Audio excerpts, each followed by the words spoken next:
और ये बात नोट कर लीजिए, अगर कोई मुसलमान ज़कात का इनकार कर दे, वो ये कह दे कि मैं ज़कात को नहीं मानता, वो ये कह दे कि ज़कात फर्ज नहीं है, तो वो इंसान काफिर हो जाएगा।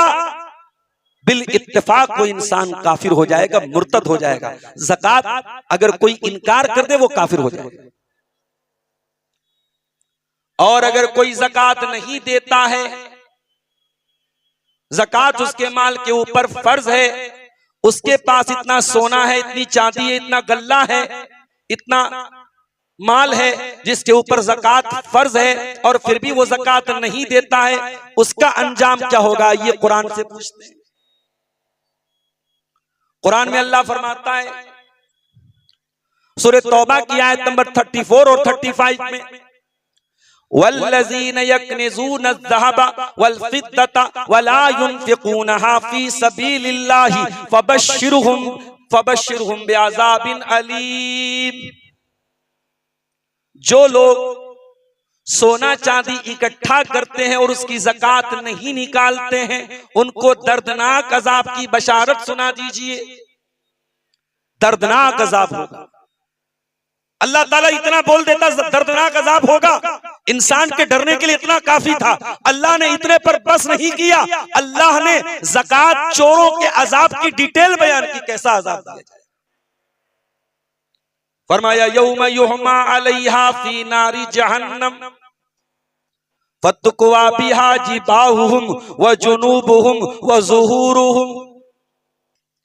जिस माल की तू ज़कात नहीं निकालता था, जिस सोने चांदी की तू ज़कात नहीं निकालता था, वो सोना चांदी कयामत के दिन जहन्नम की आग में तपाया जाएगा, और उसके जरिए तेरे पहलुओं को दागा जाएगा, तेरी पेशानियों को दागा जाएगा, तेरी पेशानियों को, तेरे पहलुओं को दागा जाएगा, तेरी पीठ को दागा जाएगा, और कहा जाएगा हाज़ा मा कनज़्तुम लिअन्फुसिकुम फ़ज़ूक़ू मा कुन्तुम तकनिज़ून। ऐ ज़कात चोरो, ऐ अल्लाह की राह में ज़कात ना निकालने वालों, ये तुम्हारे ज़कात ना निकालने का पनिशमेंट है, ये तुम्हारे ज़कात ना निकालने की सजा है। और जानते हो, सबसे पहले पेशानी को दागा जाएगा। क्यों? ज़कात लेने कोई आता है तो सबसे पहले पेशानी पर बल पड़ता है। ये कौन सी मुसीबत आ गई? पहले पेशानी को दागा जाएगा, उसके बाद पहलू को दागा जाएगा। क्योंकि ज़कात जिसको नहीं देनी होती है, ज़कात लेने वाला आया देख करके पहलू बदल लेता है, पहलू को दागा जाएगा। और पहलू बदलने के बाद पीठ दिखा करके भाग जाता है, इसलिए फिर पीठ को दागा जाएगा। पेशानी, पीठ और पहलू तीनों को दागा जाएगा। ये तो एक अज़ाब होगा। अभी इतने पर बस नहीं है, एक और अज़ाब होगा। अल्लाह के प्यारे नबी फरमाते हैं, सही बुखारी की रिवायत है, मन आताहुल्लाहु मालन फलम युअद्दि ज़काता। जिसको अल्लाह ताला माल दे और वो उसकी ज़कात ना निकाले, उसका माल कयामत के दिन मुस्सिल लहू शुजाअन अक़रा, गंजे सांप की शक्ल में लाया जाएगा। अच्छा, सांप, अभी आज एक साहब मसला पूछ रहे थे, उनके घर के आसपास सांप बहुत नजर आ रहा है। सांप का ज्यादा नजर आना ये इस बात की अलामत है कि इंसान के घर के आसपास अगर बहुत ज्यादा सांप नजर आ रहे हैं, ये जादू की अलामत भी हो सकता है। और उलमा ने लिखा है, अगर किसी को ख्वाब में बहुत ज्यादा सांप नजर आए तो ये इस बात की अलामत है कि उसके दुश्मन बहुत ज्यादा हैं, उसके खिलाफ कोई बहुत बड़ी दुश्मनी और चाल चली जा रही है। और सांप की शक्ल में कभी कभी जिन्नात भी आते हैं, इसलिए अल्लाह के नबी ने यह भी फरमाया, अगर सांप को देखो तो 3 बार कहो चला जा चला जा चला जा, अगर वो जिन होगा तो चला जाए, उसके बाद मार सकते हो। तो सांप तो ऐसे ही बहुत जहरीला होता है। अच्छा, सांप अगर किसी को काट ले, तो आज इसी कटिहार के एक साहब ने मसला पूछा कि सांप काटने का, विष उतारने का एक हमारे यहाँ मंत्र पढ़ा जाता है। मंत्र पढ़ते हैं भाई बाकायदा, और कहते मैंने अपनी आंखों से देखा बहुत सारे लोग ठीक हो जाते, उनका जहर उतर जाता। मैंने कहा क्या पढ़ते हैं? तो उन्होंने बड़ा उल्टा सीधा कुछ पढ़ के सुनाया, अल्लाह मोहम्मद रखो पाए सहाय, कुछ ऐसे पढ़ के उन्होंने सुनाया और कहा कि उसके बाद सूरह यासीन भी पढ़ते हैं। मैंने कहा हो सकता है कि कभी कभी ये जो सांप होते हैं जिन्नात की शक्ल में भी होते हैं और शैतान भी जिन्नात ही में से है। हो सकता है वो कोई शैतानी जिन हो जो सांप की शक्ल में इंसान को काट रहा हो, ताकि इंसान शिरकिया कलाम पढ़े और उसका जहर उतर जाए। अगर जहर किसी को काट भी ले सांप और जहर उतारना है तो अल्लाह का कलाम पढ़ना है। सूरह फातिहा पढ़ सकते हैं आप, सूरह फलक पढ़ सकते हैं, सूरह नास पढ़ सकते हैं, शिरकिया मंत्र मंत्र पढ़ने की और किसी शिरकिया मुशरिक ओझा के पास जाके उसको उतारने की बिल्कुल इजाजत नहीं। तो सांप कहा होता तो काफी था। फरमाया कयामत के दिन जो अपने माल की ज़कात नहीं निकालेगा उसका माल गंजे सांप की शक्ल में, उलमा ने लिखा गंजा सांप ज्यादा खतरनाक होता है, गंजा सांप की शक्ल में आएगा। लहू ज़बीबतान, उसकी आंखों के ऊपर 2 नुक्ते होंगे। युतफ़क़ुहु यौमल क़ियामा, और वो ज़कात न देने वाले की गर्दन में फंदा बन जाएगा। फ़याख़ुज़ु बिलहज़िमतैहि, और अपने जबड़े में उसको ले लेगा और कहेगा अना कंजुक अना मालुक, ए दुनिया में अपने माल को जमा करने वाले, बैंक बैलेंस बनाने वाले, खजाना बनाने वाले, मैं तेरा माल हूं, मैं तेरा खजाना हूं। इतनी खतरनाक चीज है ज़कात को न देना। अगर कोई गैर मुस्लिम है और इस्लाम लाना चाहता है तो कुरान क्या कहता है? फ़इन ताबू व अक़ामुस्सलाता व आतवुज़्ज़काता फ़इख़वानुकुम फ़िद्दीन। अगर ये लोग तौबा कर लें और नमाज कायम करने लगे और ज़कात अदा करने लगे तो ये तुम्हारे भाई है। इसका मतलब ये हुआ कि जब तक वो ज़कात ना अदा करे वो हमारा भाई नहीं है, वो मुसलमान नहीं है। इस्लाम के साथ अगर वो जुड़ेगा तो नमाज भी कायम करेगा, ज़कात भी अदा करेगा। इसीलिए जब अल्लाह के रसूल का इंतकाल हुआ, हजरत अबू बकर सिद्दीक का दौर आया और कुछ लोगों ने ज़कात देने से इनकार कर दिया और कहा कि ज़कात हम अल्लाह के रसूल सल्लल्लाहु अलैहि वसल्लम को देते थे और आपका इंतकाल हो चुका है, लिहाजा अब हम ज़कात नहीं देंगे।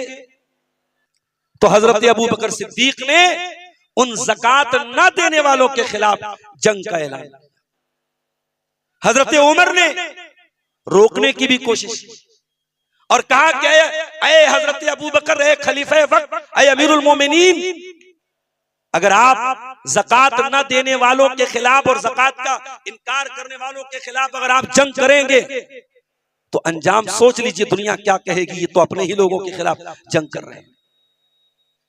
तो हजरत अबू बकर ने क्या कहा था? वल्लाहि लौ मनऊनी इकालन, अल्लाह की कसम अगर ये अल्लाह के रसूल के दौर में एक रस्सी भी ज़कात में देते थे या एक ऊँटनी का बच्चा भी ज़कात में देते थे, लक़ातलतुहुम, तो मैं उस ऊँटनी के बच्चे के ऊपर या उस रस्सी के ऊपर भी मैं जंग करूंगा जब तक उसको वसूल नहीं लूंगा। तो ये है ज़कात। ये ज़कात, इसका नाम ज़कात क्यों पड़ा? ज़कात के 2 माना होते हैं। एक माना होते हैं पाक होना, एक माना होता है बढ़ना। ज़कात से आपका माल बढ़ता है और ज़कात से आपका माल पाक होता है, इसलिए ज़कात का नाम ज़कात रखा। और ये ज़कात का हुक्म क्यों दिया गया? इसकी मसलहत क्या है, इसकी हिकमत क्या है, इसकी लॉजिक क्या है? इसकी पहली लॉजिक ये है, आपके दिल से माल की मोहब्बत को कम करना है। आप इंसान हैं, हम इंसान हैं और हमारे दिलों में माल की मोहब्बत बहुत है। कोई अगर ये कहता है मेरे दिल में माल की मोहब्बत नहीं है, झूठ बोल रहा है। किसी के दिल में कम है, किसी के दिल में ज्यादा है, लेकिन माल की मोहब्बत है।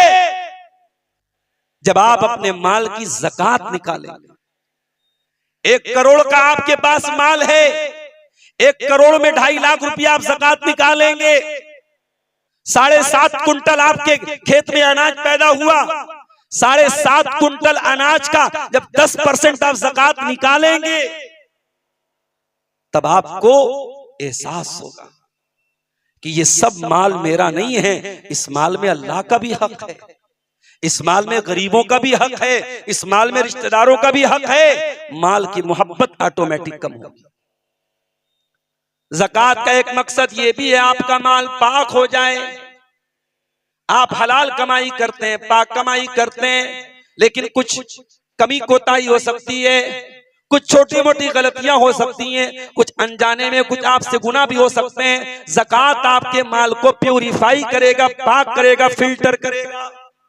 अब इसका मतलब ये मत समझ लेना हराम कमाई कर लो और ज़कात निकाल दो पाक हो जाएगा, ये मतलब नहीं है। जो अनजाने में कुछ हमसे गलतियां हो जाती हैं, ज़कात के जरिए वो मैल कुचैल पाक हो जाता है। ज़कात का तीसरा मकसद समाज से गरीबी का खात्मा किया जाए। आज का दौर तो वो है गरीबी का नहीं, गरीबों का खात्मा किया जा रहा है, गरीबों का खात्मा किया जा रहा है। आज बड़ी बड़ी बातें करने वाले स्कीमें निकालते हैं, लेकिन आप गौर कीजिए हर स्कीम का फायदा अमीरों को मिल रहा है और गरीब बेचारा कल भी गरीब था, आज भी गरीब है और दिन ब दिन गरीब हो रहा है। ज़कात समाज के उन गरीब तबके की मदद के लिए रखी गई है जो अपनी आजीविका के लिए, अपनी जीविका के लिए, अपनी छोटी छोटी जरूरतों के लिए मोहताज हैं। किसी के पास रहने को घर नहीं है, किसी के पास खाने को खाना नहीं है, किसी के पास पहनने को कपड़ा नहीं है। ये ज़कात उन गरीबों की मदद के लिए।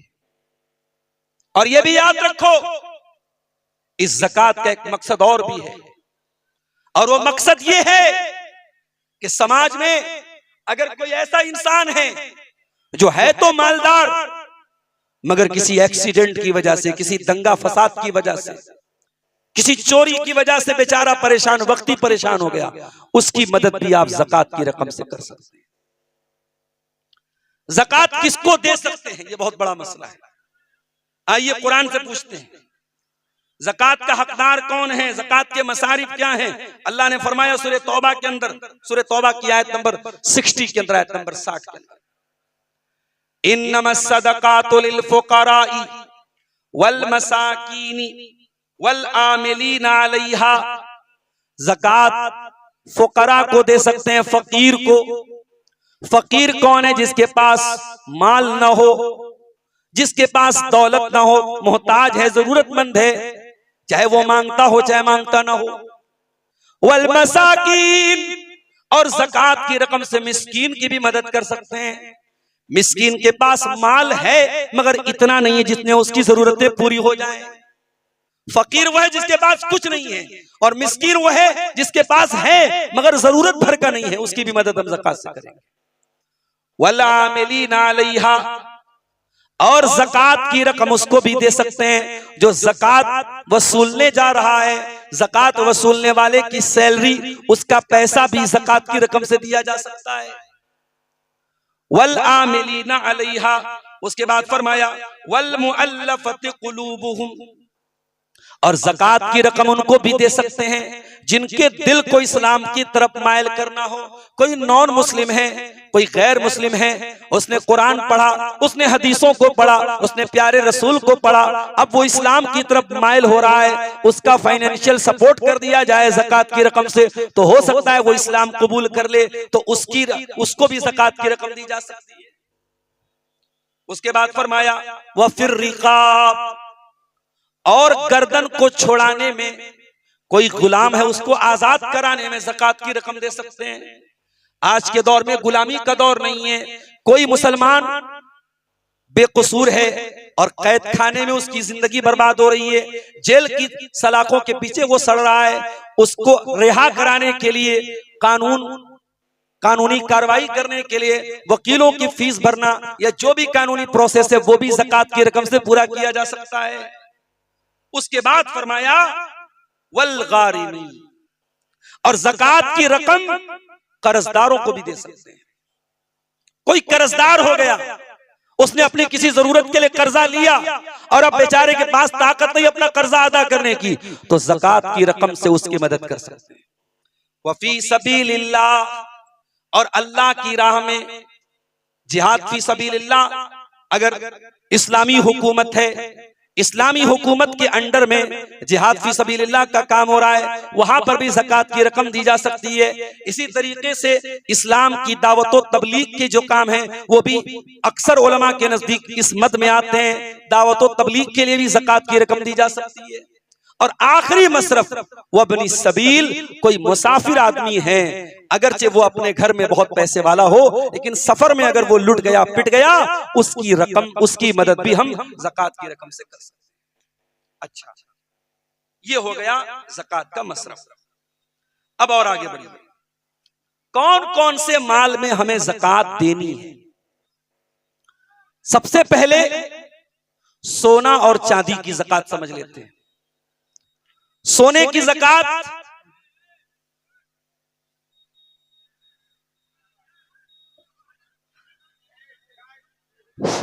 आप लोग बैठ जाएं, इत्मीनान से बैठ जाएं, डिस्टर्ब ना करें।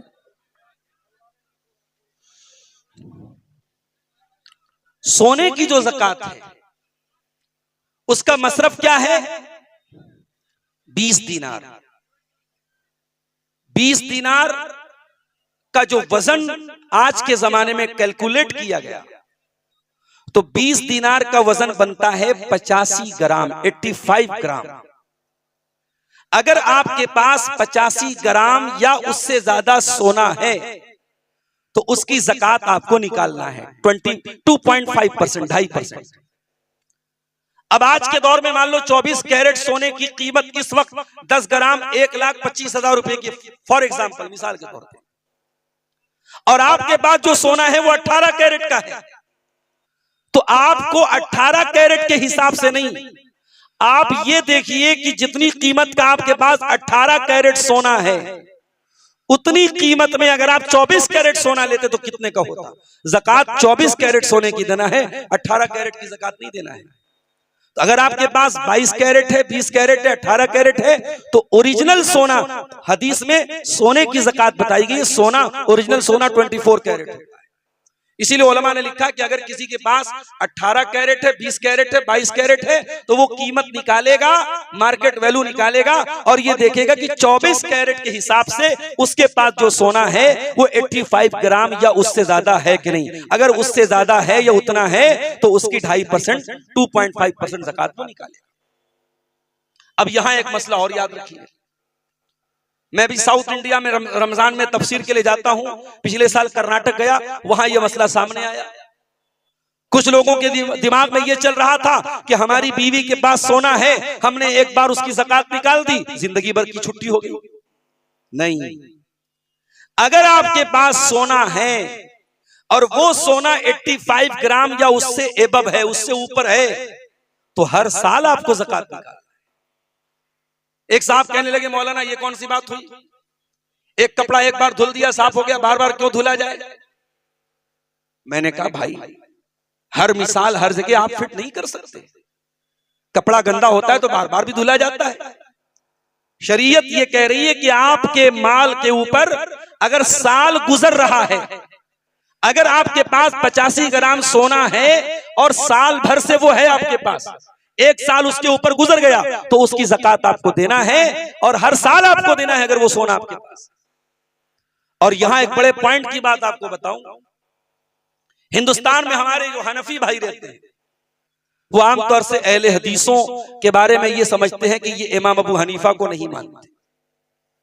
हम इमाम अबू हनीफा बल्कि तमाम इमाम का पूरा एहतराम करते हैं, हमें किसी इमाम से कोई अदावत और बुग़्ज़ नहीं है, अल्लाह गवाह है इस बात पर।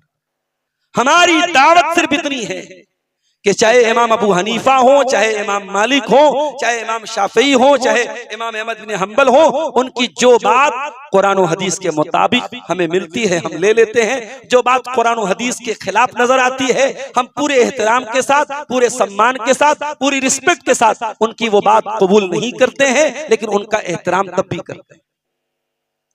औरत जो सोने का जेवर पहनती है, इमाम अबू हनीफा कहते हैं अगर किसी औरत के पास सोना चांदी है और वो औरत पहन रही है तब भी ज़कात देना है। अगर लॉकर में रखा है, अलमारी में रखा है, बंद करके रखा है, तब भी ज़कात देना है। बहुत गौर से सुनिएगा, बड़ा अहम मसला है। इमाम अबू हनीफा का कहना है औरत के पास अगर सोना है और सोना निसाब को पहुंच रहा है, ज़कात देना है। लेकिन इमाम मालिक क्या कहते हैं, इमाम शाफई क्या कहते हैं, इमाम अहमद क्या कहते हैं, बाकी तीनों इमाम क्या कहते हैं? वो कहते हैं कि जो सोना औरत पहन रही है उस पे ज़कात नहीं देना है। क्यों?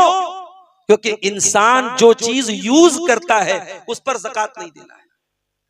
मिसाल के तौर पर आपके पास सैमसंग का अल्ट्रा मोबाइल है, कितने का आ रहा है वो मौलाना? अल्ट्रा 1.25 लाख का शायद आ रहा है, 1,20,000 40,000। आपके पास 1.5 लाख का मोबाइल है, आपके पास 15 लाख की कार है। आपको न कार की ज़कात देना है न मोबाइल की ज़कात देना है। अरे ये घड़ी जो होती, घड़ी 2.5 लाख की घड़ी आती है, मेरी घड़ी नहीं है, माफ कीजिए, लेकिन लोग पहनते हैं ब्रांडेड ब्रांडेड, वो राडो और फलानी और डिमाकी, कितनी कंपनियां आती हैं। एक मर्तबा शेख वसीउल्लाह अब्बास साहब ने मुझे एक घड़ी दी थी, मक्के में उनके घर पे मुलाकात करने गया था मैं, तो वो घड़ी बड़ी कीमती थी, मुझे नहीं अंदाजा हुआ। एक दिन मेरी अहलिया कहने लगी जरा इस घड़ी की देखिए कीमत क्या है। मैंने इंटरनेट पे सर्च मारा, 5 लाख की घड़ी थी भाई साहब। अब बाद में ट्रेन में एक मर्तबा सफर के दौरान वो खो गई। अब वो तो मुझे गिफ्ट मिली थी, अपनी खरीदी होती तो हार्ट अटैक आ जाता। 5 लाख की घड़ी, तो घड़ी अगर आपके पास 5 लाख की है, ज़कात नहीं देना है। आपके पास घर है, जिस घर में आप रहते हैं 1 करोड़ का घर है, ज़कात नहीं देना है। ये शरीयत का उसूल है कि पर्सनल यूज के लिए आप जो चीज इस्तेमाल करते हैं उस पर ज़कात नहीं देना है। तो इमाम मालिक का कहना है, इमाम शाफई का कहना है, इमाम अहमद इब्न हंबल का कहना है कि औरत अगर सोने का कंगन पहन रही है, सोने का हार पहन रही है, सोने की ईयररिंग पहन रही है, सोने की नथिया पहन रही है, उस पर ज़कात नहीं देना। हाँ, जो अलमारी में रखा है उस पर ज़कात देना। अब आप अहले हदीस उलमा से फतवा पूछिए कि मौलाना अगर मेरी औरत के पास सोना है, कुछ वो अलमारी में रखे हुए कुछ पहन रही है, तो क्या सब पे ज़कात देना है या सिर्फ जो अलमारी में रखा उस पे देना है? तो अहले हदीस उलमा आपको यही फतवा देंगे कि सब पे ज़कात देना, क्योंकि दलील के एतबार से मजबूत बात यही है। नबी अकरम के पास एक औरत आई, उसके साथ एक बच्ची थी, बच्ची के हाथ में सोने के 2 कंगन थे। अल्लाह के रसूल ने पूछा अतुअद्दीना ज़कातहा, क्या तू इसकी ज़कात देती है? उसने कहा नहीं। आपने फरमाया क्या तू ये पसंद करेगी कि इस कंगन की जगह तुझे आग का कंगन पहनाया जाए? उसने कहा नहीं है अल्लाह के नबी। उसने फौरन कंगन उतारा और कहा अल्लाह के नबी इसकी ज़कात आप ले लीजिए। पता ये चला कि औरत अगर सोने का जेवर पहनती है तो भी ज़कात देना है, लॉक करती है, अलमारी में रखती है तब भी ज़कात देना है। तो सोने का निसाब आप समझ गए, 85 ग्राम सोने पर ज़कात है। चांदी का निसाब क्या है? चांदी का निसाब जो हदीसों में बयान किया गया, 200 दिरहम पे ज़कात देना है। 200 दिरहम का आज के जमाने के हिसाब से जब वजन किया गया तो 595 ग्राम चांदी का वजन निकलता है। अगर किसी के पास 595, आधा किलो से कुछ ऊपर, लगभग 600 ग्राम अगर किसी के पास चांदी है तो उस चांदी पर उसको ज़कात देना है। कितनी देना है? 2.5%। अगर 1 लाख की चांदी है तो 1 लाख में 2,500 की उसको ज़कात देनी। अगर 10 लाख की चांदी है तो 10 लाख में उसको 25,000 रुपया ज़कात का निकालना है। अब यहां एक मसला और समझ लीजिए, हमारे यहां करेंसी नोट की शक्ल में होती है। प्यारे नबी के जमाने में करेंसी सोना और चांदी की शक्ल में थी। तो आज हमारे पास जो बैंक बैलेंस है या जो घर में कैश रखा है उसकी ज़कात कैसे निकालेंगे? कुछ उलमा का कहना है सोने के हिसाब से निकालेंगे, कुछ कहते हैं चांदी के हिसाब से निकालेंगे। ज्यादा मजबूत बात यह है चूंकि सोना और चांदी की कीमत में बहुत फर्क है। भाई 85 ग्राम सोना कितने का हो जाएगा? अभी है कोई मैथमेटिक्स का माहिर आदमी? कोई मास्टर साहब बैठे हैं मैथ के?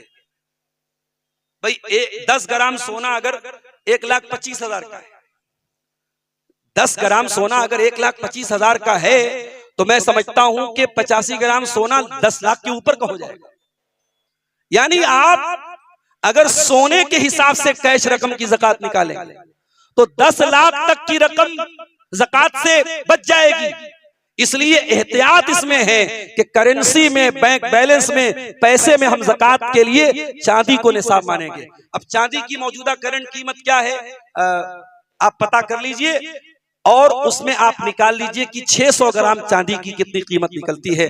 अगर मिसाल के तौर पे चांदी की कीमत इस वक्त अगर 2 लाख है और 2 लाख रुपए में 1 केजी चांदी मिल रही है, मैं मिसाल दे रहा हूं, करंट कीमत आप पता कर लीजिए, तो आपको 2 लाख रुपए के हिसाब से 600 ग्राम चांदी यानी लगभग 1,20,000 रुपया 600 ग्राम चांदी की कीमत हुई। अगर इतना आपके पास बैंक बैलेंस है या इतना आपके पास घर में कैश पैसा है और वो पैसा आपके पास साल भर रहता है, उस पर आपको ज़कात निकालना है।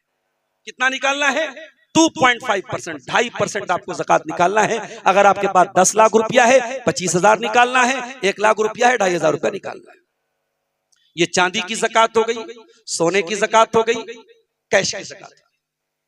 अब एक बिजनेसमैन आदमी, उसकी यहां दुकान है जयनगर में और दुकान पे उसके 10 लाख का माल रखा हुआ है और उसका माल जो है वो रोटेट होता रहता है। कभी 10 लाख का माल है, बिक गया तो 8 लाख का बचा और माल आ गया तो 15 लाख का हो गया। वो कैसे ज़कात निकालेगा? तो उसका भी तरीका समझ लीजिए। तिजारत करने वाला बिजनेसमैन ज़कात कैसे निकालेगा? वो अपने सारे एसेट्स की कीमत निकालेगा। अगर वो दुकानदार है तो दुकान पे जितना माल है उस पूरे माल का कैलकुलेशन करेगा। मान लीजिए कि अगर उसकी दुकान पे 10 लाख का माल है, उसको नोट कर लेगा 10 लाख रुपया मेरे पास माल की शक्ल में। फिर बैंक में बैलेंस कितना है उसको भी ऐड कर लेगा, फिर कैश कितना है उसको भी ऐड कर लेगा, फिर मार्केट से जो पैसा लेना है उसको भी ऐड कर लेगा और फिर मार्केट में जो पैसा देना है उसको माइनस करेगा और उसके बाद जो रकम आएगी वो उसका पूरा माले ज़कात माना जाएगा और उसका 2.5% उसको निकालना है। चूंकि तिजारत और बिजनेस में माल रोटेट होता रहता है, इसलिए उसमें हम साल का कोई एक दिन फिक्स कर लेंगे। मिसाल के तौर पर हम रमजान की 1 तारीख को या 10 तारीख को अगर ज़कात निकालते हैं, हम 10 तारीख को कैलकुलेट कर लेंगे कि आज की तारीख में मेरे पास कितने का माल है, कितना कैश है, कितना बैंक बैलेंस है, कितना मार्केट में देना है, कितना लेना है। उस हिसाब से कैलकुलेट करने के बाद जो माल तिजारत आएगा उसका 2.5%, अगर उसका पूरा माल 20 लाख का है तो 20 लाख में वो 50,000 की ज़कात निकालेगा। बात समझ में आ गई? ये हो गई आपकी सोने की ज़कात, चांदी की ज़कात, कैश की ज़कात, माल तिजारत की ज़कात। अब आइए, चूंकि देहात में खेती भी होती है, खेती की ज़कात हम कैसे निकालेंगे? सबसे पहला सवाल तो यही है कि क्या खेती की ज़कात है? आइए कुरान से पूछते हैं। सूरह बकरा की आयत नंबर 267 में अल्लाह ने फरमाया, या अय्युहल्लज़ीना आमनू अनफिकू मिन तय्यिबाति मा कसबतुम, ए ईमान वालो जो तुम कमाते हो, जो तुम हलाल कमाई कमाते हो, पाक कमाई कमाते हो, उसमें से ज़कात निकालो। व मिम्मा अखरजना लकुम मिनल अर्ज़, और जो जमीन से हमने निकाला है उसमें से भी ज़कात निकालो। पता ये चला कि जमीन से पैदा होने वाली चीजों पर भी आपको ज़कात देना है। और एक चीज और नोट कर लीजिए कि सोने की ज़कात कब देना है? जब साल पूरा हो जाए। चांदी की ज़कात कब देना है? जब साल पूरा हो जाए। कैश की ज़कात कब देना है? जब साल पूरा हो जाए। मगर खेती की ज़कात कब देना है? अल्लाह ने फरमाया, व आतू हक़्क़हू यौम हसादी, जिस दिन खेती कटे उसी दिन उसका हक दो। जिस दिन आपने खेती को काटा है, धान को काटा है, मकई को काटा है, उसी दिन उसकी ज़कात आपके ऊपर फर्ज है। अच्छा, अब यहां एक बात और नोट कर लीजिए, चाहे फल फ्रूट की ज़कात हो, चाहे अनाज की ज़कात हो, उसमें 2 कंडीशन है। एक कंडीशन यह है कि वो नापी या तौली जा सकती हो। जैसे आम है, तौला जा सकता है। जैसे आपका कोई भी फल है जो तौला जा सकता है और स्टोर किया जा सकता है, उस पे आपको ज़कात देना है। अनाज में आपका मकई हो गई, गेहूं हो गया और इसी तरीके से धान हो गया, इन सब की आपको ज़कात देना है।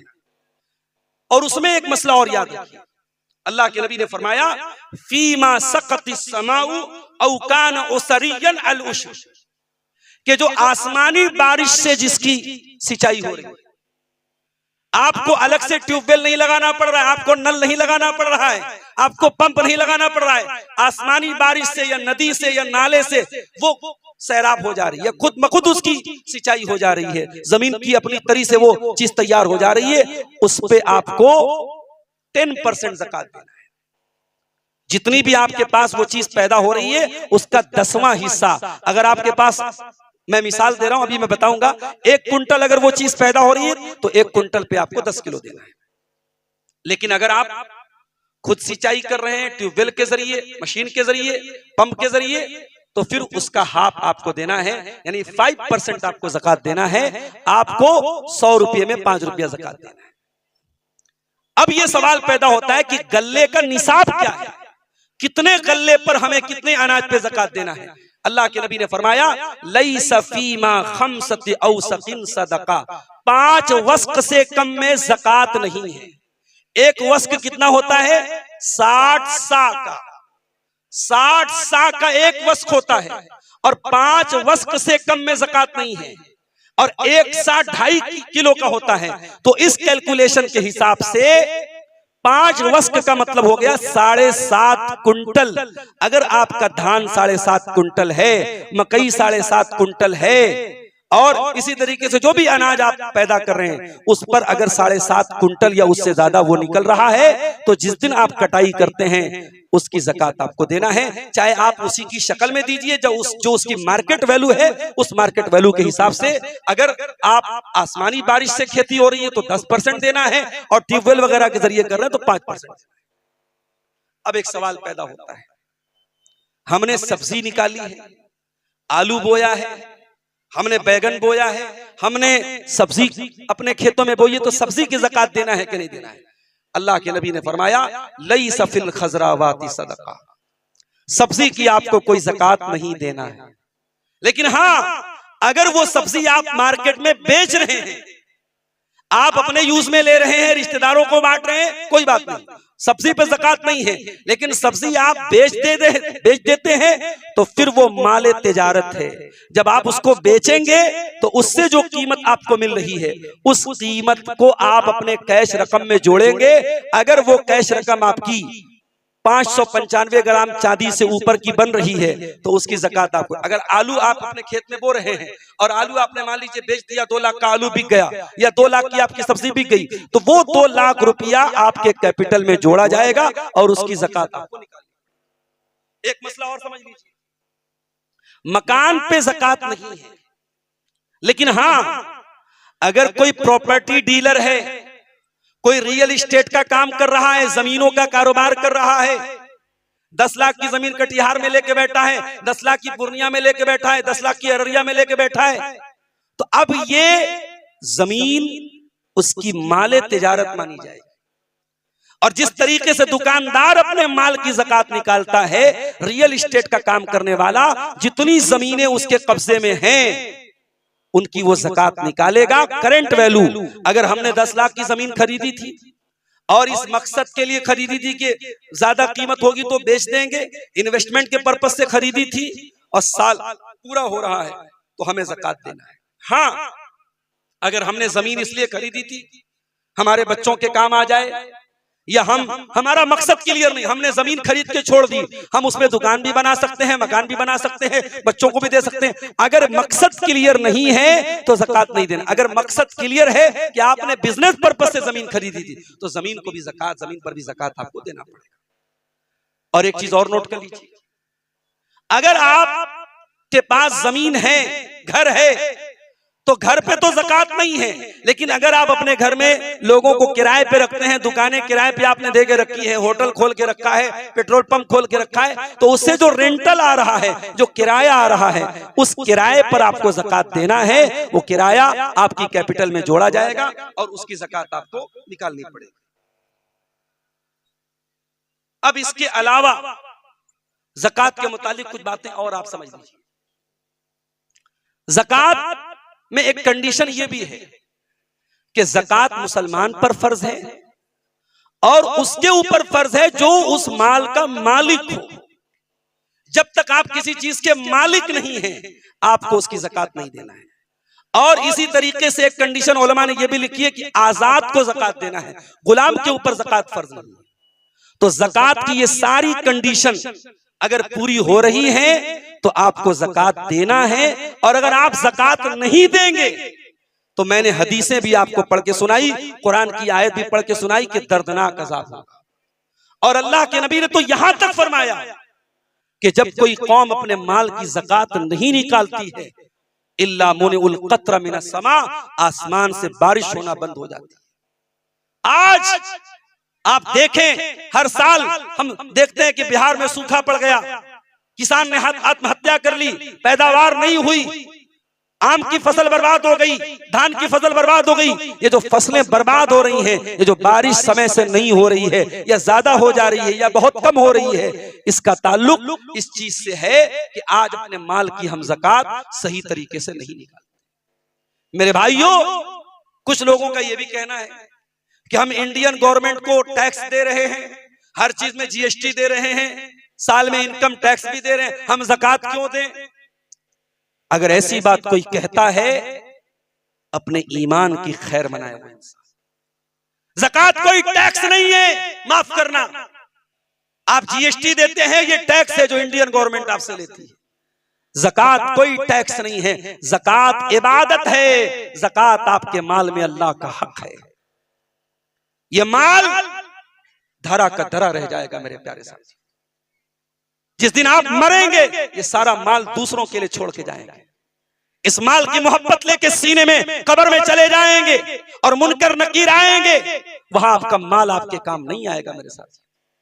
आज जुमा का दिन था, जुमा की नमाज में आपने अगर किसी मस्जिद में जुमा की नमाज पढ़ी होगी, अगर इमाम साहब ने सूरह जुमा और सूरह मुनाफिकून पढ़ी होगी, तो दूसरी रकात में ये आयत भी आपने सुनी होगी, वअन्फिकू मिम्मा रज़क़नाकुम मिन क़ब्ल अन यातिया अहदकुमुल मौत।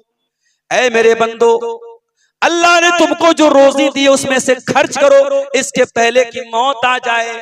मौत आ जाए, फयक़ूल रब्बी लौला अख़रतनी इला अजलिन क़रीब, और इंसान ये कहे कि अल्लाह थोड़ी सी मोहलत दे दे, फ़अस्सद्दक़ व अकुम मिनस सालिहीन, मैं बहुत सदका खैरात करूंगा, मैं बहुत ज़कात निकालूंगा, मैं नेक बन जाऊंगा। मौत का टाइम जहां फिक्स है मेरे भाइयों, जब फिक्स है वही मौत। अभी बड़ी करंट न्यूज आपने सुनी होगी, जो सऊदी अरब में हादसा हुआ है और उम्रा करने वाले ज़ायरीन की जो बस टकरा गई है जाकर के डीजल के टैंकर से। कितना खतरनाक हादसा हुआ। एक ही फैमिली के 17 लोग हलाक हो गए। उसमें दादा भी है, उसमें पोता भी है, उसमें बहू भी है, उसमें ससुर भी है, छोटे छोटे बच्चे भी हैं, आराम से बस में सो रहे थे। वो तो ये सोच के गए थे हम तो उम्रा करने जा रहे हैं, घर जाएंगे, लोगों को खजूर बांटेंगे, जमजम बांटेंगे, फोटो दिखाएंगे, अपने उम्रा की दास्तान सुनाएंगे, अपने सफर की दास्तान सुनाएंगे। आज वो खुद दास्तान बन गए। आज उनकी लाशों का आता पता नहीं है, जल के खाक हो गए मेरे प्यारे साथी। इसलिए मेरे भाइयों, ज़कात में चोरी ना करो, अपने माल की ज़कात निकालो।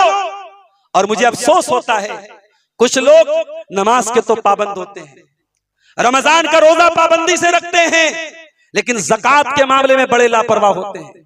मसला नोट कर लो, इस्लाम के 5 पिलर्स में रोजे का नंबर 4थे नंबर पे है और ज़कात का नंबर 3रे नंबर पे है। ज़कात रोजे से भी ज्यादा अहम है, रोजा बाद में है, ज़कात पहले है। और आप कभी गौर कीजिएगा, कुरान में जहां जहां नमाज का बयान है, वहां पैरेलल साथ में अल्लाह ताला ने ज़कात का बयान किया। अक़ीमुस्सलात व आतुज़्ज़का, नमाज कायम करो, ज़कात अदा करते रहो। आप कुरान में कई मकामात पर देखिए कि नमाज के साथ अल्लाह ताला ने ज़कात का जिक्र किया है। और एक आखिरी बात कह के बात खत्म करूंगा, ज़कात देना जितना अहम है, ज़कात का अगर कोई हकदार नहीं है और ज़कात ले रहा है, उतना ही बड़ा वो गुनहगार है। अगर आप ज़कात के हकदार नहीं हैं और आप ज़कात वसूल रहे हैं, दुनिया में आपका मकान बन जाएगा, दुनिया में बैंक बैलेंस बन जाएगा, लेकिन आखिरत आपकी बिगड़ जाएगी मेरे प्यारे साथियों। अल्लाह के नबी ने फरमाया, जो इंसान सवाल करे, लोगों के सामने हाथ फैलाए और वो उसका हकदार नहीं है, वो कयामत के दिन इस हाल में आएगा, लैसा फी वजही मुज़अतु लहमिन, उसके चेहरे पे गोश्त नहीं होगा। कंकाल की तरह उसका चेहरा होगा, उसका चेहरा मनहूस होगा, उसका चेहरा देख के लोग समझ जाएंगे ये ज़कात मांगा करता था, ये खैरात मांगा करता था। इसलिए मेरे भाइयों, खुददार बनो। एक सहाबी अल्लाह के नबी के पास आए, उन्होंने नबी से कोई चीज मांगी, कोई सवाल किया, नबी ने दे दिया, फिर मांगी, फिर दे दिया, फिर मांगी। नबी ने कहा, ऐ हकीम बिन हिजाम, अगर ये माल की जरूरत है और तुम मांग रहे हो तो अल्लाह बरकत देगा, और अगर अपने नफ्स को जलील करके तुम ये माल मांग रहे हो, तुम मोहताज नहीं हो, जरूरतमंद हो, और तुम माल मांग रहे हो, तो ये माल तुम्हारे लिए अजाब बन जाएगा, वबाल बन जाएगा।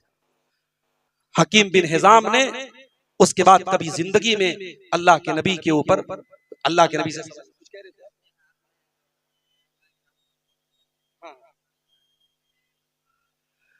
देखिए, ये सवाल भाई साहब ने पूछा है जो मेरे मौजू से मुताल्लिक नहीं है, लेकिन चूंकि स्टेज पर बैठे और उन्होंने पूछ लिया है तो जवाब दे देता हूं। इन्होंने पूछा है कि आजकल इश्तिहार पे उलमा की तस्वीरें डाली जा रही है, करना कैसा है। देखिए, बहुत लंबी चौड़ी तफसील ना बता करके मैं सिर्फ इतना कहूंगा, इसको अवॉइड कीजिए, इससे बचिए।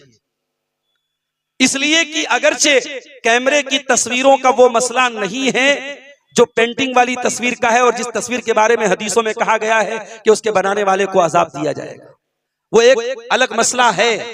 मगर कैमरे की तस्वीरों से भी हमें जरूरत भर ही उसका इस्तेमाल करना चाहिए, बेला जरूरत हमें उसका इस्तेमाल नहीं करना चाहिए।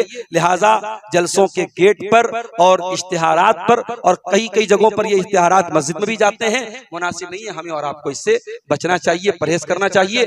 ज़कात के ताल्लुक से ये चंद, अगर किसी के पास ज़कात से मुताल्लिक कोई सवाल हो, कोई मसला हो, अभी मैं स्टेज पर 5-10 मिनट बैठूंगा, आप वो मसला पूछें। अगर अल्लाह ताला ने तौफीक दी और मेरे इल्म में उसका जवाब रहा तो मैं इंशाअल्लाह जवाब दूंगा। इन्हीं बातों पर मैं अपनी बात को खत्म करते हुए अल्लाह ताला से दुआ करता हूं, रब्बुल आलमीन हमें अपने माल की सही ज़कात निकालने की तौफीक अता फरमाए।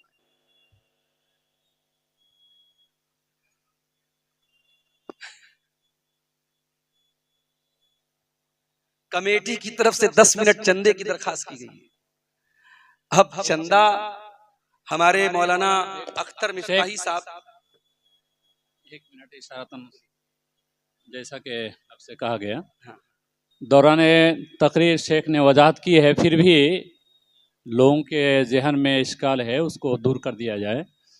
लोग ज़कात तो निकालते हैं, अनाज के ज़कात निकालते हैं, लेकिन जैसे मकई, यानी यहाँ हमारी ज़बान में दौनी बोलते हैं, तैयार जो करते हैं 1 मरतबा 2 मरतबा 10 मरतबा, तो आखिर में सब निकालते हैं, पहला बेच लेते हैं। जब वो पूछा जाता है ज़कात, कहा हम बेच लिए हैं।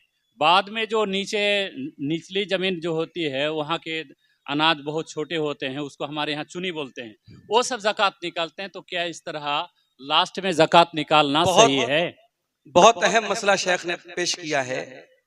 और चूंकि यहाँ तो अनाज की बात चल रही है, मैं बनारस का रहने वाला हूँ, हमारे यहाँ साड़ी का कारोबार होता है। तो पहले लोग क्या करते थे कि साड़ियों में कुछ साड़ी ऐसी होती थी जो बहुत मामूली डिफेक्ट होता था, तो वो डिफेक्टिव साड़ी जो होती थी, अगर 5000 की साड़ी है तो मार्केट में वो 2000 की बिकती थी। आम आदमी तो पकड़ भी नहीं सकता था कि इसमें क्या डिफेक्ट है, लेकिन वो 2000 की बिकती थी। तो कुछ लोग क्या करते थे कि अपनी साड़ी की जब ज़कात निकालते थे तो वो डिफेक्टिव साड़ियों की शक्ल में ज़कात निकालते थे, और डिफेक्टिव साड़ियों को जब वो ज़कात में देते थे, और बहुत सारे बिहार बंगाल के चंदा लेने वाले जब ज़कात लेने जाते थे तो उनको वही डिफेक्टिव साड़ियां दे देते थे, और अपने कैलकुलेशन में उसको ओरिजिनल कीमत जोड़ते थे। मान लो अगर ओरिजिनल कीमत साड़ी की 5000 है और डिफेक्टिव में मार्केट में वो 1000 की बिक रही है, तो वो 1000 नहीं जोड़ते थे, वो 5000 जोड़ते थे। तो शेख ने कहा कि आज मकई की ज़कात निकाल रहे हैं, अब उसमें जो सबसे रद्दी है वो हम ज़कात में दे रहे हैं, सबसे निचली जमीन वाली वो ज़कात में दे रहे हैं। अल्लाह ने कुरान में फरमाया, वला तयम्ममुल खबीथ मिन्हु तुनफिकूना वलस्तुम बिआखिज़ी, जब अपने माल की ज़कात निकालो तो रद्दी माल की ज़कात मत निकालो, जो तुम लेना नहीं चाहते हो वो दिया मत करो। इसीलिए अल्लाह के नबी जब किसी को ज़कात लेने भेजते थे तो अल्लाह के रसूल सल्लल्लाहु अलैहि वसल्लम हुक्म देते थे कि बहुत आला माल की ज़कात मत लो और बहुत लो क्लास की ज़कात मत लो। एवरेज, कोई खजूर का कारोबार कर रहा है, बहुत उसके पास हाई क्वालिटी की भी खजूर होगी, लो ग्रेड की भी खजूर होगी, तो ज़कात में एवरेज क्लास की जो बीच की है, दरमियान की है, वो ज़कात में हम लेंगे। तो अनाज में भी वही मसला है। अगर आप अनाज में ज़कात में बिल्कुल थर्ड क्लास का गल्ला निकाल रहे हैं तो ये गलत है और कुरान की इस आयत के खिलाफ है। वल्लाहु आलम बिस्सवाब।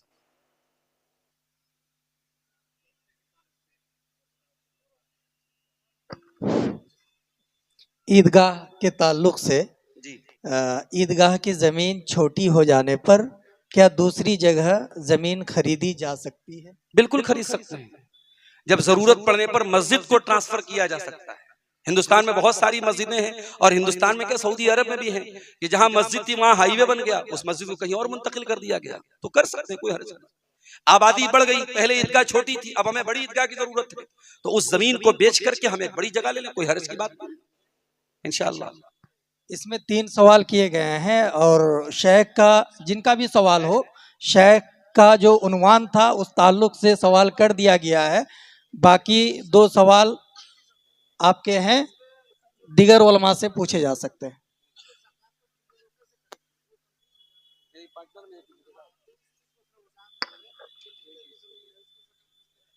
ठीके की जमीन है, ठीके की खेती है क्या?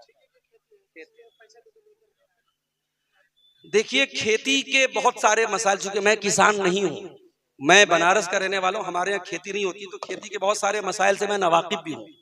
अब मैं सुनता हूँ और पढ़ा भी है, जानता भी हूँ कि खेती में हमारे यहाँ बटाई पर भी खेती लोग देते हैं और अधिया पे देते हैं, तो उसमें तो बहुत सारी शक्लें ऐसी भी हैं जो नाजायज हैं। आप उलमा से उसकी डिटेल पता कर लें कि बटाई और अधिया पे जो जमीन देते हैं उसकी कौन सी शक्ल जायज है, कौन सी शक्ल नाजायज है, और उसमें उसूल वही रहेगा कि जितने माल के हम मालिक हैं उतने की हमको ज़कात देना है। शेख, इसमें सवाल उनका ये है शायद, जी हमारे यहाँ जमीन जो लेते हैं लीज पर, तो 2 तरह की जी। एक बोलते हैं कट भरना, एक बोलते हैं सुद भरना। अच्छा। कट भरना की सूरत ये होती है कि पैसे देकर लेते हैं ठीक। और वो खेती करते हैं, जैसे 1 साल 2 साल के लिए जो हदीस में है जी। उस सूरत में। और एक सुद भरना, उसमें पैसे ले लेते हैं, जैसे 10 लाख 5 लाख रुपए पैसे खा लेते हैं, लेकिन उसके यानी जमीन के कुछ भी उसके किराए नहीं देते हैं। अच्छा। ये सूरत है, उसको ये सवाल शायद है। देखिए, अगर कोई किसी खेत का या जमीन का या घर का एक मुश्त वो एक रकम ले लेता है, 10 लाख रुपया मैंने ले लिया और जमीन मैंने आपको दे दी, खेत मैंने आपको दे दिया, अब आप उससे फायदा उठा रहे हैं और आप मकान में रह रहे हैं, खेती कर रहे हैं, खेती से आप फायदा उठा रहे हैं। उसके बाद साल भर के बाद, 2 साल के बाद आप मेरे पास आए, मैंने आपको रकम वापस कर दी, आपने मुझे खेत वापस कर दिया। यही शक्ल है ना, ये शक्ल हराम है। ये शक्ल क्यों हराम है समझ लीजिए उसकी बात। शरीयत ये कहती है कि आप किसी को भी अगर पैसा उधार देते हैं तो उधार पैसे पर आप कोई प्रॉफिट नहीं कमा सकते। अब ये बहुत बड़ा उसूल है शरीयत का कि आप किसी को भी कर्जा अगर देते हैं, आप कर्जे पर प्रॉफिट नहीं कमा सकते, किसी भी तरीके का प्रॉफिट। मिसाल के तौर पे मैंने आपको ये मोबाइल दिया और आपसे मैंने 1 लाख रुपया कर्जा ले लिया, तो ये मोबाइल मैंने आपके पास गिरवी रखा है, ये बतौर गारंटी मैंने रखा है। आप इस मोबाइल को चला नहीं सकते, अगर आप चलाएंगे सूद होगा। इसी तरीके से अगर मैंने 1 लाख रुपया किसी से लेकर के उसको मैंने अपना मकान दे दिया और वो आदमी उस मकान में रह रहा है और मैं उससे कोई किराया नहीं ले रहा हूं, और फिर जब वो मकान खाली करता है वो पैसा वापस लेता है, तो ये गलत शक्ल है, ये उस सूद की शक्ल है। अब यही शक्ल अगर खेती में हो रही है तो खेती में भी गलत है, जमीन में भी गलत है, सामान में भी गलत है। आप उसको अपने अपने हिसाब से अप्लाई करिए। वल्लाहु आलम। एक भाई साहब ने 2 सवाल किए हैं, उनमें से एक सवाल शेख के हवाले कर रहा हूं। बेटा को अब्बू जान कह के बुला सकते हैं या नहीं? शेख अभी बात कर रहे थे, मैं थोड़ा सा मुझे मुनासिब बात नहीं लगी। देखिए, शरीयत का एक उसूल है कि आपकी आम बोल चाल में अगर आप कोई बात बोलते हैं तो शरीयत ये कहती है कि उर्फ का एतबार होगा। उर्फ में आप उस चीज से क्या मुराद लेते हैं। मिसाल के तौर पे छोटे बच्चों को कहीं कहीं पापा भी बोलते हैं, हमारे यहाँ पापा बाप को बोलते हैं बहुत सारे लोग। तो क्या छोटे बच्चे को अगर कोई पापा बोलता है तो क्या इस नीयत से बोल रहा है कि ये मेरा बाप है? नहीं। तो यहां पे अगर हमारे उर्फ में छोटे बच्चों को लोग साले बोल रहे हैं तो वहां साले से कोई मुराद अपनी बीवी के भाई को नहीं ले रहा है, बनारस में आप गालिबन आपके यहाँ अगर किसी को साले बोल दिया जाए तो नाराज हो जाएगा आदमी, भाई गाली दे दिया। बनारस में बहुत सारे लोगों की बोलचाल में, बनारस और मऊ में जो हमारे भाई पढ़े हैं वो जानते हैं, वहां बोलचाल का एक कल्चर का एक हिस्सा है, बात बात पे साले बोलते हैं। तो इस तरीके के जो अल्फाज हैं उसमें हम उसके माना को तय करने में हम ये देखेंगे कि समाज में क्या माना लिया जाता है। तो हम ज्यादा से ज्यादा ये बोल सकते हैं कि बच्चों को साला कहना मुनासिब नहीं है, हराम का लफ्ज इस्तेमाल करने से हमें परहेज करना चाहिए, डायरेक्ट इसको हराम नहीं बोलना चाहिए। इसी तरीके से आपने कहा छोटे बच्चों को अब्बू जान जो बोलते हैं, भाई अब बच्चों को अब्बू क्यों बोलेंगे आप, ऐसे भी बोलना मुनासिब नहीं लगता है। लेकिन अब ये यहाँ पे जैसे बहुत सारे लोग अपनी बीवी को प्यार में जो है मोहब्बत में कुछ भी बोल देते हैं, अरे मेरी अम्मा ऐसे बोल देते हैं। तो शरीयत में अगरचे जो जिहार की शक्ल बताई गई कि बीवी को अगर माँ की पीठ की तरह कह दिया जाए तो बीवी हराम हो जाती है, वो चीज यहाँ मुराद नहीं है। इंसान उस नीयत से अपनी बीवी को अम्मा नहीं कहता है, मगर नहीं कहना चाहिए, मुनासिब नहीं है, गलत है ये। इस तरीके के जो अल्फाज हैं उनसे बचना चाहिए। अभी एक मसला हमारे सामने आ जाया, एक साहब ने एक औरत से निकाह किया, अभी रुखसती नहीं हुई है, निकाह हुआ है, औरत से उनकी बातचीत हो रही है मोबाइल पे, जायज भी है, निकाह अगर हो गया है तो जायज भी, कोई मसला नहीं है। लेकिन आप एक बात समझ लीजिए, अगर निकाह हो गया है तो रुखसती कर देनी चाहिए। रुखसती ना करने का नतीजा क्या होता है, मोबाइल पर हर तरीके की बात होती है और कभी कभी बड़ी गलतफहमी पैदा होती है। तो शौहर ने बीवी से क्या कहा गुस्से में कि मैं तुम्हें छोड़ रहा हूं। अब बीवी बेचारी परेशान है, उसने मसला पूछा कि मौलवी साहब शौहर ने ऐसा बोल दिया मैं तुम्हें छोड़ रहा हूं। तो मैंने कहा अगर उसने तलाक की नीयत से बोला था तो तलाक हो जाएगा। शरीयत का मसला यही है, अगर आपने जिस नीयत से बोला है, अगर आपने बीवी से इस नीयत से बोला है कि तलाक दे रहे हैं और आपने कहा मैं तुझे छोड़ रहा हूं तो तलाक हो जाएगा। तो शौहर ने कहा नहीं मेरी ऐसी नीयत नहीं थी, मैंने गुस्से में ऐसे कहा था। मैंने कहा आइंदा आप गुस्से में भी इस तरीके का लफ्ज इस्तेमाल नहीं करेंगे। तो हमें अल्फाज के चुनाव में भी बहुत एहतियात बरतनी चाहिए। वल्लाहु आलम। हल्दी लगाना, शादी ब्याह में हल्दी लगाने पर मैं पहले भी तकरीर में बोल चुका हूं, इसका इस्लाम से कोई ताल्लुक नहीं है। ये पूरे तरीके से गैर इस्लामी कल्चर है, हिंदुआना कल्चर है। आप गूगल पे जाके सर्च कीजिए, हिंदू मजहब में हल्दी ये शुभ मानी जाती है, बरकत की अलामत मानी जाती है। हल्दी ठीक है, उसके अंदर कुछ फायदे भी हैं, स्किन ग्लो करती है उससे। अगर आप एक दवा के तौर पे हल्दी लगा रहे हैं, शादी के पहले दुल्हन लगा रही, दुल्हा लगा रहे, कोई हर्ज की बात नहीं। लेकिन पूरी एक सेरेमनी करना हल्दी के नाम से, सारी लड़कियों का पीले पीले कपड़े पहनना, लड़कों का पीले पीले कपड़े पहनना, खाना करना, ये पूरा गैर इस्लामी कल्चर है और हमें इससे बिल्कुल बचना चाहिए। ये सही नहीं है, ये मुनासिब नहीं है और मन तशब्बह बिकौमिन फहुवा मिनहुम की रोशनी में ये गलत है। हमारे समाज में ये तो बहुत ही गलत रिवाज चल पड़ा है कि आजकल मंडप सजाया जाता है हल्दी रस्म में, तो ये सरासर नाजायज़ है, हराम है, हराम है। शेख का चूँकि ज़कात के ताल्लुक से ही खिताब हुआ और मुदल्लल खिताब हुआ माशाअल्लाह, लेकिन एक भाई साहब ने सवाल किया है, इनके सवाल का जवाब शेख ने तफसीलन दे दिया है, इसलिए मुनासिब नहीं मालूम होता है। जलसा कमेटी की तरफ से एक सवाल है कि घर के पीछे बाप दादे की कब्र है, मजबूरी में या वक्त ज़रूरत क्या उसको ट्रांसफ़र किया जा सकता है? बिल्कुल ट्रांसफर किया जा सकता है। अल्लाह के रसूल सल्लल्लाहु अलैहि वसल्लम के अमल से, सहाबा के अमल से ऐसा सबूत मिलता है कि जरूरत पड़ने पर कब्रों को मुंतकिल किया जा सकता है। और चूँकि ये ज़कात के ताल्लुक से बहुत ही हसास मौजू है और इनकी तरफ से जो सामने खड़े हैं एक सवाल है इसी ताल्लुक से कि आजकल हमारे बिलखुसूस नौजवान नस्ल खासकर मोबाइल, लैपटॉप या दीगर अशिया, मोटरसाइकिल, कार लोन पे लेते हैं, किस्त पे लेते हैं, तो क्या ये जायज़ है? देखिए सवाल है ना जी, दो बातें आप समझ लीजिए, बहुत अहम सवाल है ये और इसका जवाब समझने की जरूरत है। आज मोबाइल की दुकान चलाने वाले अक्सर जो है वो लोन पे फोन के नाम से ऐड भी चलाते हैं। शरीयत ये कहती है कि अगर मेरे पास एक मोबाइल है और आप मेरे पास मोबाइल लेने आए, मैंने कहा भाई साहब अगर आप कैश में लेंगे मैं 10,000 का दूंगा, अगर आप उधार लेंगे किस्त पर लेंगे मैं 12,000 का दूंगा। शरीयत कहती कोई हर्ज की बात नहीं। अगर कीमत तय है, पहले से मुतय्यन है, तो नगद की कीमत अलग और उधार की कीमत अलग हो सकती है। लेकिन अगर हमने ये कंडीशन लगाई कि आप महीने की 1 तारीख को आपने ईएमआई पे नहीं किया, 2 तारीख को हम 50 रुपया 100 रुपया पेनल्टी लगा देंगे, 5 तारीख तक अगर आपने ईएमआई पे नहीं किया हम आपका मोबाइल बंद कर देंगे, ये शर्त गलत है और ये उसको सूदी शक्ल बना दी।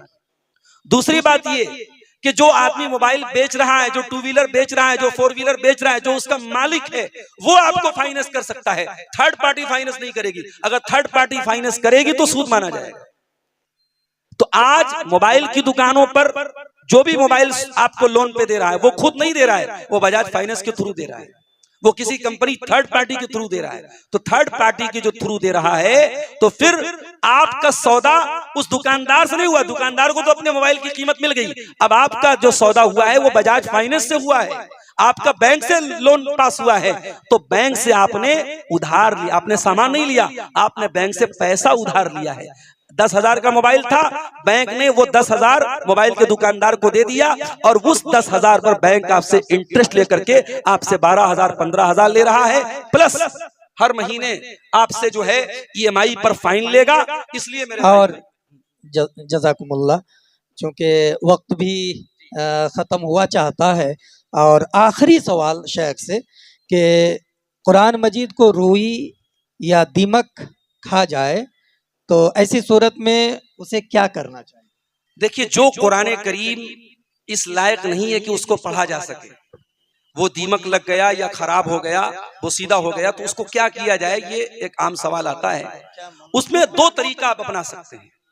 एक तरीका ये है कि आप घर की किसी सेफ जगह में उसको दफन कर दीजिए, जला करके अख्तर आलम मिफ्ताही जी, उसको आप जला करके दफन कर दीजिए, या उसे किसी दरिया में आप बहा भी सकते हैं, लेकिन दरिया में बहाने में फिर ये बेहुरमती का अंदेशा रहता है, इसलिए बेहतर ये है कि उसे दफन कर, अगर दीमक वगैरह लग गया, बिल्कुल वेस्ट हो चुका है, तो उसको आप दरिया में बहा भी सकते हैं। वल्लाहु आलम बिस्सवाब।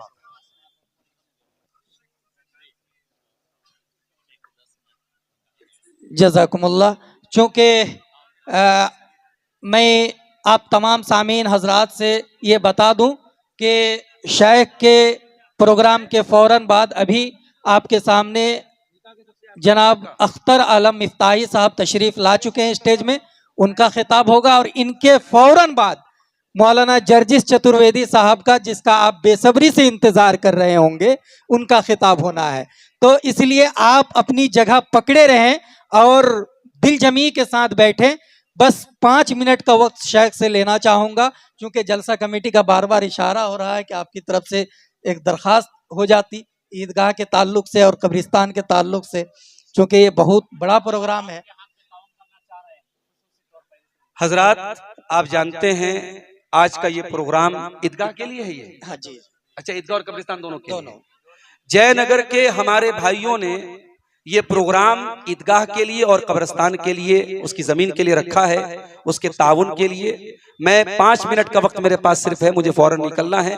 आप हजरात से गुजारिश है, जो लोग मुझसे मोहब्बत रखते हैं, अकीदत रखते हैं, तो अल्लाह के राह में ताउन करने के लिए वो जरूर मेरे हाथ जिस तरीके से शेख से मोहब्बत करते हैं और दिल जमी के साथ इनकी तकरीर सुन रहे थे आप हजरात, उसी तरीके से मोहब्बत का सबूत देते हुए आप हजरात आएँ और शेख से मुसाफा करें, और ईदगाह के ताल्लुक से जो भी आपसे बन पड़े। जाते जाते एक सवाल आखिर में हमारे एक भाई ने पूछा है कि ज़कात की रकम से मकतब के उस्ताद की तनख्वाह दे सकते हैं या नहीं। तो देखिए, अगर उस मकतब में गरीब बच्चे पढ़ रहे हैं और उन बच्चों से कोई फीस वगैरह नहीं ली जा रही, बहुत मामूली फीस ली जा रही है, तो फिर वहां पे तो कोई हरज की बात नहीं है, ज़कात की रकम दी जा सकती है। लेकिन अगर मकतब में खुशहाल बच्चे भी पढ़ रहे हैं, गरीब के साथ साथ अच्छे घरों के बच्चे भी पढ़ रहे हैं, तो अब वहां मकतब में ज़कात की रकम हम दे सकते हैं या नहीं, और अगर देते हैं तो मकतब के टीचर को उसकी तनख्वाह ज़कात की उस रकम से दे सकते हैं या नहीं। इस मसले में उलमा का इख्तिलाफ है। कुछ उलमा का ये कहना है कि हमें वहां एक जरूरी ऐलान है कि जो भी स्कैनर लगा हुआ है वो उसमें अमाउंट आ नहीं पा रहा है, ब्लॉक है, इसलिए आप हजरात से गुजारिश है कि डायरेक्ट स्टेज पे आके जो भी देना हो स्टेज पे आके दें। अरे भाई, थोड़ा दे तो बड़ी बेइज्जती हो रही है भाई। क्या जो हजरात गेट के सामने बैठे हुए हैं उन हजरात से गुजारिश है कि थोड़ा सा गेट खाली करें, रास्ता खाली करें ताकि लोगों के आने जाने में जो दुश्वारियां पैदा हो रही हैं। इन्नल्लाह काना अलैकुम रक़ीबा या अय्युहल्लज़ीना आमनुत्तक़ुल्लाह वक़ूलू क़ौलन सदीदा युस्लिह लकुम अअमालकुम वयग़फ़िर लकुम ज़ुनूबकुम वमन युतिइल्लाह व रसूलहु फ़क़द फ़ाज़ फ़ौज़न अज़ीमा। अम्मा बअद फ़इन्न ख़ैरल हदीस किताबुल्लाह व ख़ैरल हदी हदी मुहम्मदिन सल्लल्लाहु अलैहि वसल्लम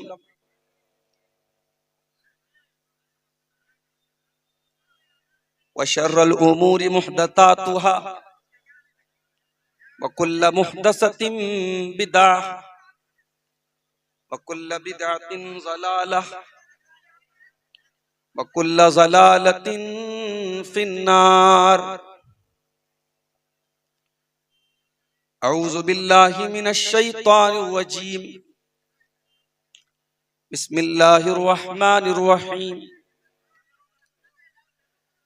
फ़इन ताबू व अक़ामुस सलाता व आतवुज़ ज़काता फ़इख़्वानुकुम फ़िद्दीन व नुफ़स्सिलुल आयाति लिक़ौमिन यअलमून।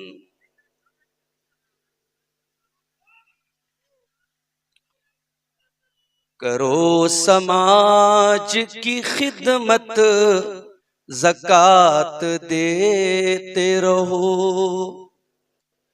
करो समाज की खिदमत ज़कात देते रहो।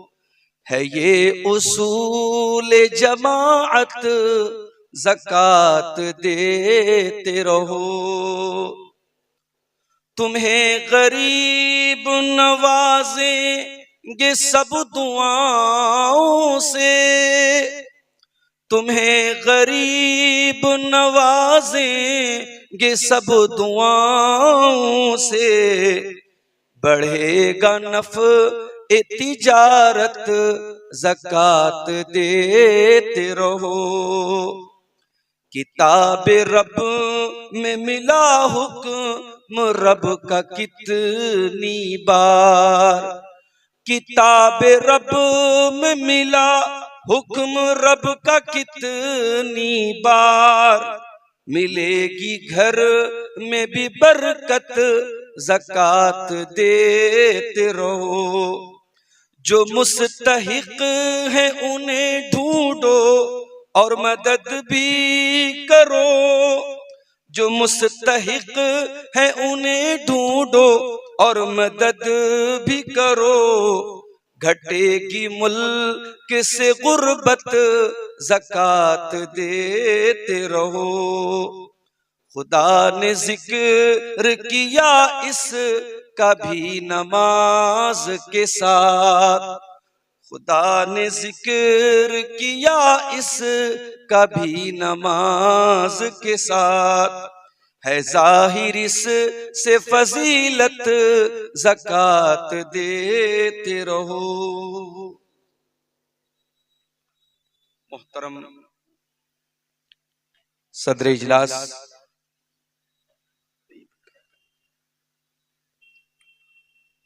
उलमाए किराम, बुजुर्गों और दोस्तों, नौजवान साथियों, माओ और बहनों, प्यारे बच्चों, जयनगर के इस प्रोग्राम में लगातार दूसरी मर्तबा शामिल होने का मौका मिल रहा है। कटिहार और उसके अतराफ के प्रोग्रामों में जिन प्रोग्रामों के इंतजाम की और उसके वॉलंटियर्स की मेहनत की और उसके मैनेजमेंट की तारीफ की जाती है, उन चंद प्रोग्रामों में एक प्रोग्राम जयनगर का भी है। और बहुत अच्छी बात यह लगी आमतौर से सीमांचल के जलसों में ये चीज नजर नहीं आती कि तमाम मुकर्रिरीन के उन्वानात पहले से तय कर दिए गए और उन्वान भी वो रखा गया जिसकी समाज को जरूरत है। जिस टॉपिक और जिस विषय पर समाज में बोले जाने की जरूरत है वही टॉपिक दिया गया। मुझे जो उन्वान मिला है वो बहुत अहम उन्वान है। हो सकता है कि आप ये सोच के आए हों कि अब्दुल गफ्फार साहब जिस अंदाज में जिस तर्ज में तकरीर करते हैं, वाकयात पेश करते हैं, हो सकता है वो चीज आपको ना मिले, लेकिन एक बात की गारंटी दे रहा हूं कि जिस मौजू पर मुझे जिम्मेदारी दी गई है ये मौजू यहां बैठे हुए तमाम लोगों के लिए बहुत जरूरी है, बहुत इंपॉर्टेंट है और हमें बहुत गौर से इसको सुनने और समझने की जरूरत है। कल इत्तेफाक से मेरा प्रोग्राम कटिहार ही के एक इलाके में था। ये आपका कौन सा इलाका था? हाँ, रत्नी में था। रत्नी में कल जब मैं पटना से आ रहा था तो रास्ते में गांव से रत्नी गांव से 5-6 किलोमीटर पहले एक जगह मेला लगा हुआ था। वो मेला किसी मंदिर का लगा था और मेले का ताल्लुक आमतौर से आप गौर कीजिएगा किसी न किसी मंदिर से या किसी गैर मुस्लिमों के त्योहार से ही होता था। इस्लाम का या मुसलमानों का कोई मेला नहीं था।